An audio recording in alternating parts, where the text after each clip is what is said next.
Hainan Tropical Wildlife Park is home to many animals. A place where they're protected and looked after. Animals such as the Hainan Elds deer, pythons, and peacocks can all be found here thanks to the wildlife conservation efforts. But today's story is going to be about a somewhat lesser-known winged resident. The quiet, agile, and smart owl.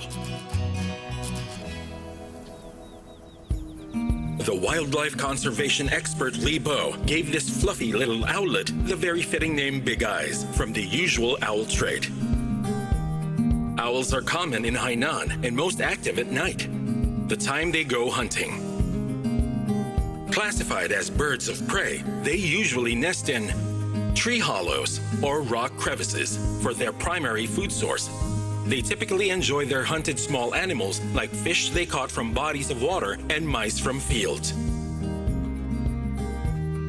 When hunting, their legs can get injured from forceful strikes. If not treated, the injury can sometimes be fatal. Hey, you look better now, huh? Great, let's see. Yeah, you look much better. Big Eyes was found to have sprained his leg recently while hunting, which was a result of using too much force. Sprains that affect a vulnerable spot can sometimes lead to very serious complications for owls. Li Bo is deeply concerned and does his best to help Big Eyes. Dr. Kai, please look. Normally, when an owl is injured, it's taken to a rescue station for some basic treatment and to prevent any further infection. However, if the injury is more serious, then it's taken to a veterinarian. Wait, easy, he'll bite you. Be careful. In this case, Big Eyes' situation is quite special. Upon closer examination, Li Bo and the veterinarian find that the injury is neither severe enough to require it to be taken to the animal hospital, nor minor enough to be simply treated with basic care and supplies at the rescue station. All right, let go. Try and let go. He can't do it and let's yet. see if he can stand on his own if we let him go. Look at him.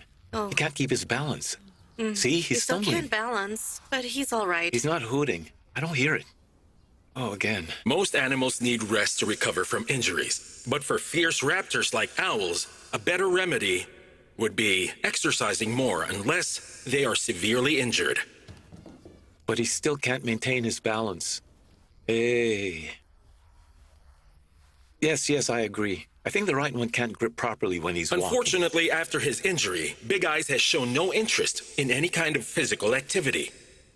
This is the first time Li Bo has encountered such a case, but he still manages to find a way to re-engage and motivate Big Eyes. When Li Bo faces difficulties, he likes to take a walk around the park. He observes other animals' behavior for inspiration.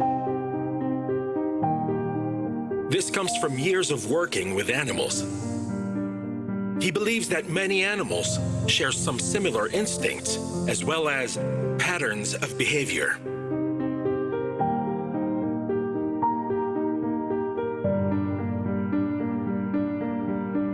The answer that Li Bo is looking for might be here. But since Big Eye's leg injury is so unusual, the only thing he can do for now is observe.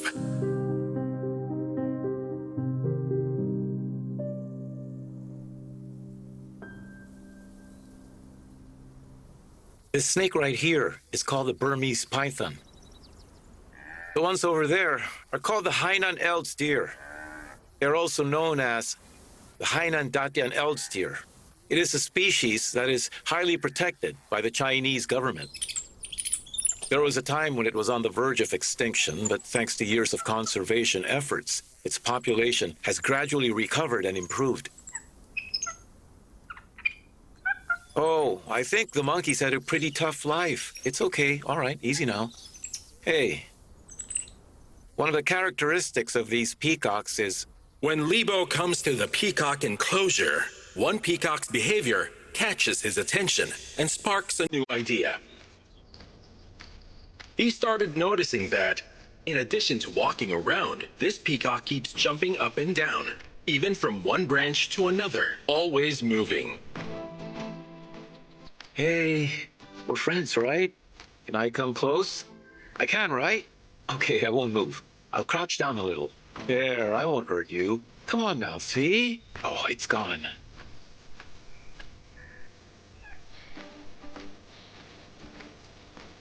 I've been observing these peacocks for a while now, and they've given me an idea to help Big Eyes.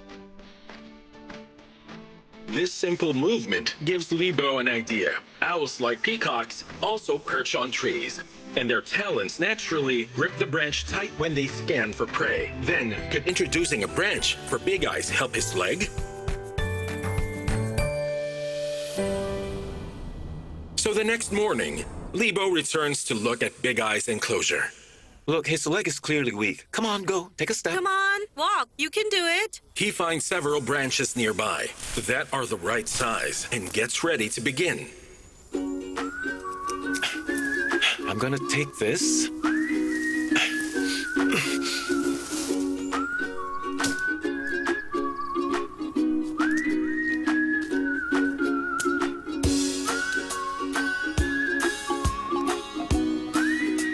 Hey, come on, grab on. Hey, grab onto it.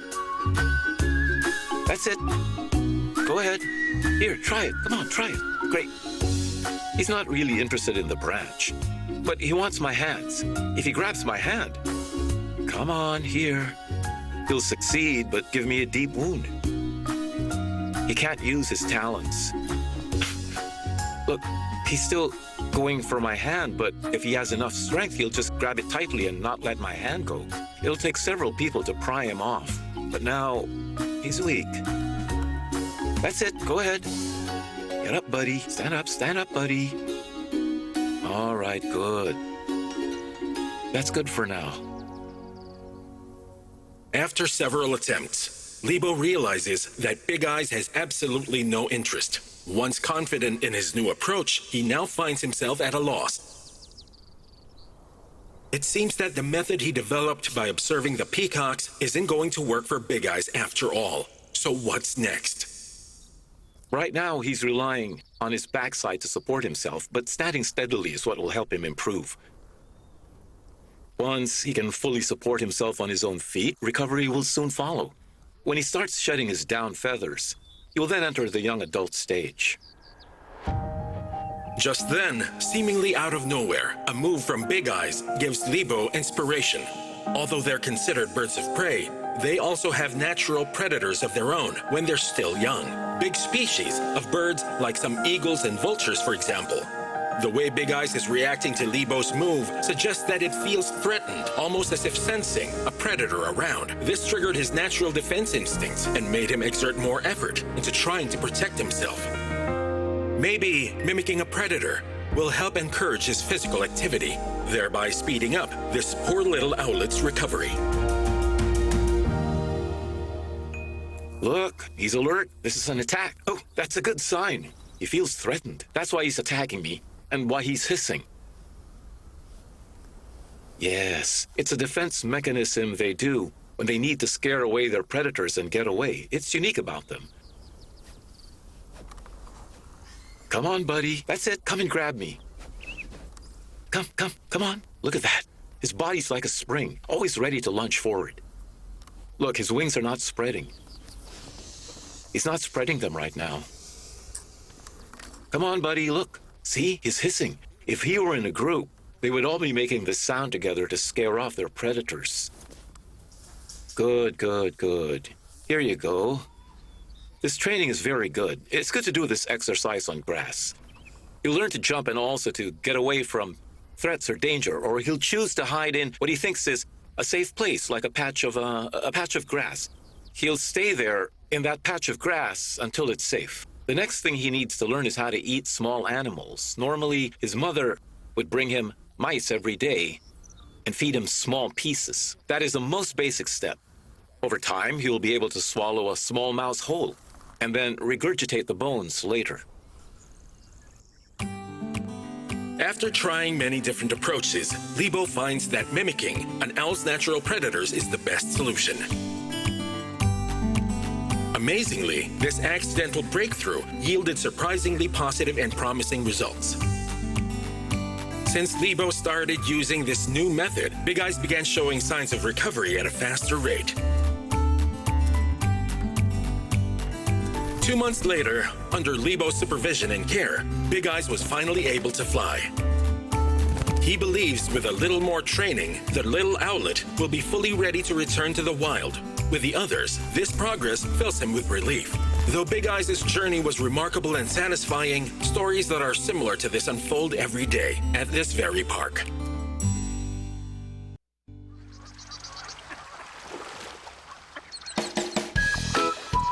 Located in the middle of the coastal province of Jiangsu, this park is home to a variety of animals. Thanks to its favorable climate and environment, it has become a paradise for wildlife from all over the world. This includes kangaroos and even pelicans.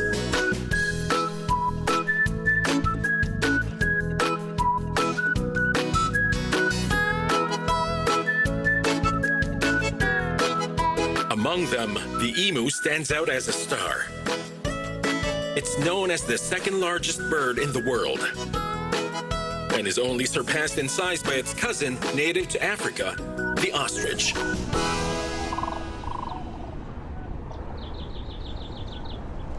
The emu belongs to an ancient species.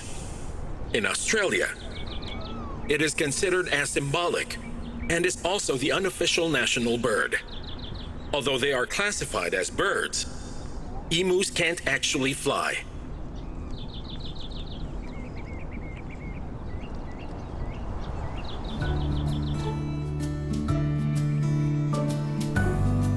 Notably, their wings are quite small compared to their body, the size of a baby's hands.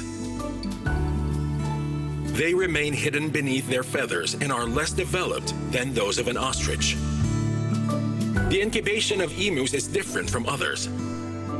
It's not done by the female. Instead, it's the male who incubates. In order to show his strong fatherly love, the male emu will neither eat nor drink for a period. He will only consume his own fat to maintain his health and protect the precious eggs for 2.5 months.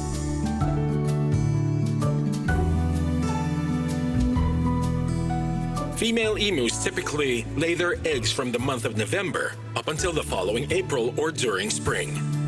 They can lay about 3 to 5 eggs every 2 to 3 days' time, with each egg weighing about 1 kilogram. This dark green egg here belongs to the new parents Pang Pang and Mau Mau.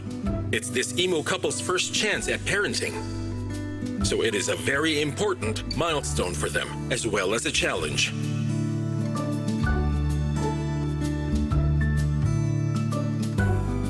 However, they are still not quite familiar with the parenting responsibilities because they have no experience in looking after their egg.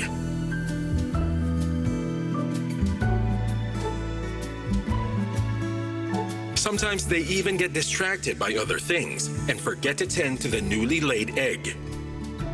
Their loyalty to each other is not a strong point either. Emus are not really monogamous. While the male incubates, the female mates with others.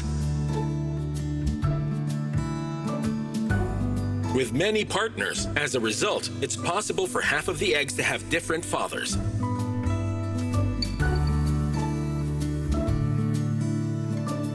Meanwhile, Pang Pang and Mau Mau don't know that their very first egg has already caught someone's attention from a distance.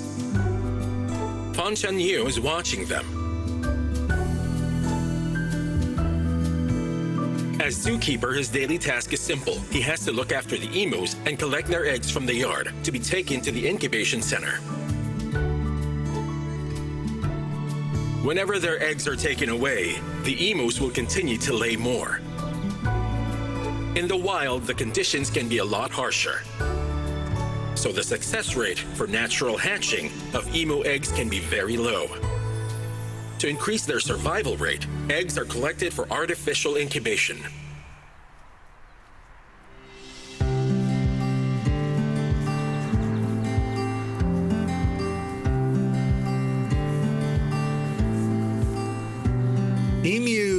generally don't like being close to people, so they usually prefer to lay eggs in corners somewhere or along the walls, and sometimes in a haystack. They also like to hide their eggs. They're hard to find. The emus can lay about 3 to 5 eggs in days. Once the eggs are collected, they'll lay more. In 3 days, there's a new batch. All eggs that have been collected by the zookeepers in the park are brought to the incubation center. The person currently busy sorting through the eggs is the park's incubation expert, Wen Jialing. Her job is to find the eggs with the best chances of survival. Sometimes we incubate the eggs of peacocks, guinea fowls, yunbao chickens, and even australorps. So which one takes the longest time to hatch? Emus. Pong Pong and Mao Mao's egg brought here by Fan Chen Yu has been among the eggs selected for incubation. Natural mating and hatching in the wild should be the best option. So then why does the center prefer artificial over natural incubation of eggs?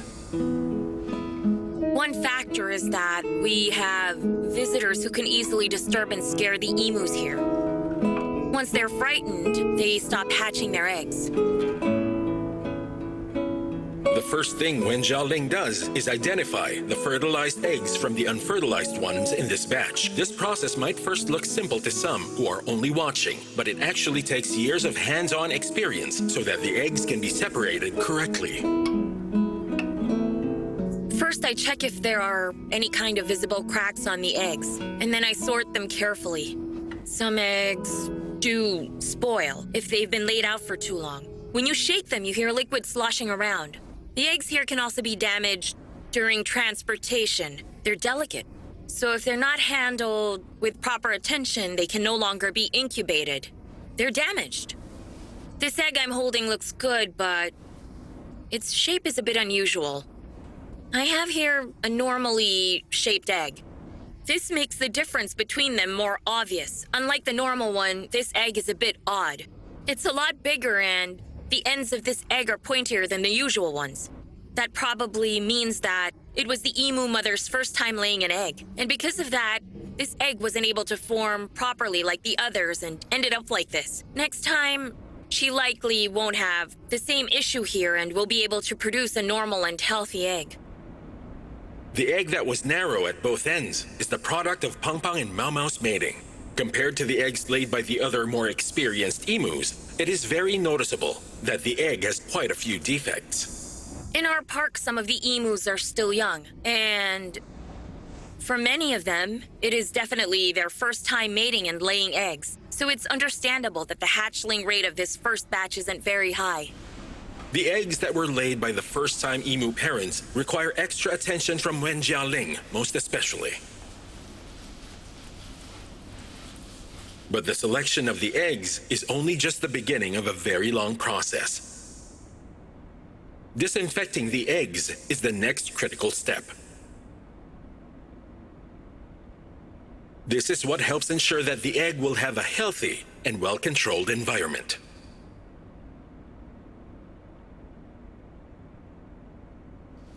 There is a lot of bacteria on the eggs. If the eggs are qualified, then I'll prepare a basin of warm water at 30 degrees Celsius. And then we add some potassium permanganate to it, which then turns the water slightly red. It actually disinfects them, and after that I wipe the eggs dry, and I add the labels that have been prepared for them. This helps us calculate their incubation and track their growth. The emu eggs require about 53 days of incubation when Jialing washes each egg and puts labels on all of them to track progress.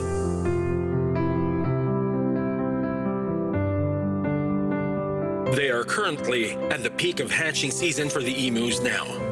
In addition to Pong Pong and Mao Mao's egg, the incubator is full of hopeful eggs from many other birds in the park. Since it's their first egg to be incubated, Wen Jialing will make sure to pay special attention to their egg and monitor it closely every day. She will open the incubator twice a day. to lower the temperature, which is very important for the incubation.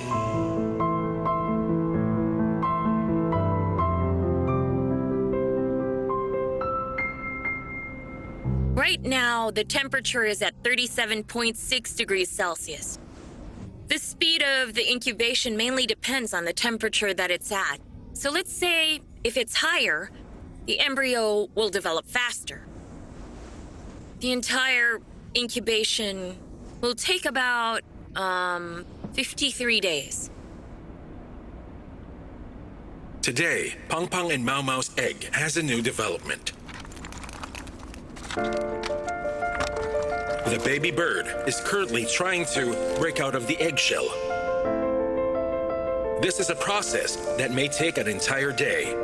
As the minutes become even longer, Wen Jialing carefully records her observations. But soon she notices something concerning happening. Movement inside Pang Pang and Mau Mau's egg becomes less frequent than those of successful hatchings. She begins to worry that the chick may not actually make it because the shell must be broken out of and requires a lot of energy. Wen Jialing knows very well that if the chick is not able to free itself, there's a huge chance that it may not break free and simply die from exhaustion. 6 hours later, all movement inside the shell finally stops. Wen Jialing's experience tells her that the incubation for the egg was unsuccessful. This may be because of the fact that it's Pang Pang and Mau Mau's first egg. In the end, the chick did its best but unfortunately was not able to make it. What happened, however, is not considered a rare occurrence because even the most experienced incubators can't guarantee 100% success. Although Pang Pang and Mau Mau's first chick didn't survive, there will be more chances they will continue to lay dozens of eggs in the future, and each of them will have a much better chance of surviving. Inside the park's small incubator, this ancient bird species will simply continue its cycle of both success and loss.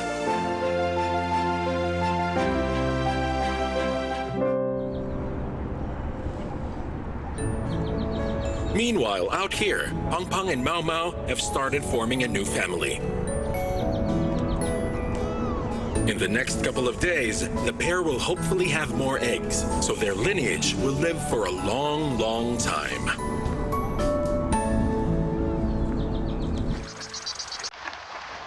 The various creatures living here, who are full of resilience and strength, will begin new chapters of life after many setbacks. Big Eyes has slowly but surely recovered from his injury and is preparing for a fresh start.